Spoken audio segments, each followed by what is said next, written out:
I'm Ian Davis. I'm the creative director for Empire Earth 2 and the CEO and mad scientist at Mad Doc Software. I've always been a strategy game nut from the old board games, so when the opportunity to work on Empire Earth 2 came up, I jumped at it because it was my chance to take all of the ideas that I've accumulated, put them into play, and let people have a new experience that still is familiar to them. Besides all the innovative new gameplay features, we put more units in. There's over 350 combat units in the game. There's over 270 buildings in the game. What this allowed us to do was to make more variation between the different civilizations. So the Middle East civilizations don't look like the Western civilizations, which don't look like the Mesoamerican civilizations, which don't look like the Far Eastern civilizations. So we've added depth and breadth to the franchise.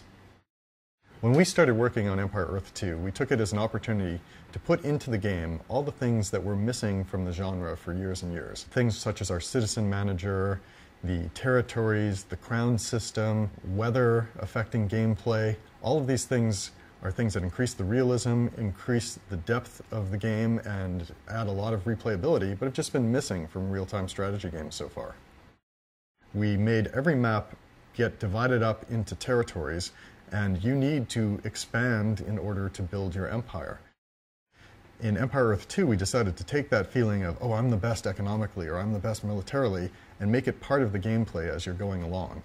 So if you have the best success militarily at that point in the game, you'll win the military crown. You also can get the economic crown. And there's a third crown, the imperial crown. Each of these crowns has their own powers, and they balance each other out. First, we have 9 different modes of multiplayer. Territory control, King of the Hill, hotspots, as well as your traditional conquest and regicide type games. We also added a mode called Sole Survivor, which can be applied to a large number of the other modes, and that means only one player can win the game. We put in something called the War Planner also, which helps coordinate attacks. Send it to your allies, and once they accept it, it gets overlaid on your minimap, and everybody knows exactly which way to go.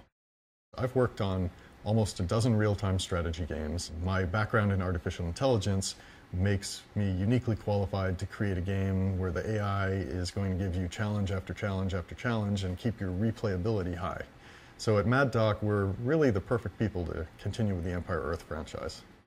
So we have 3 different campaigns. The Korean campaign, for example, spans from the very beginning of Korea as a nation up to the point where it first really established independence from China. Then we have the German campaign, which spans the Middle Ages, starting from the Teutonic Knights and going up through the 1800s.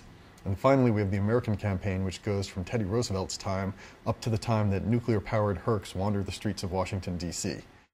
A typical day for me changes over the course of a project. Once the project starts, my day consists of a lot of design document writing, and then we end up having sessions of playing competing games in order to see what features work, what don't, what the shortcomings are.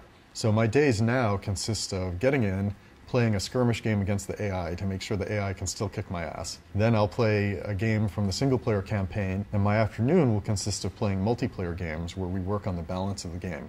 But what we found is that with all the different features we have here, there's really a challenge every time I go out there. Rated T for Teen.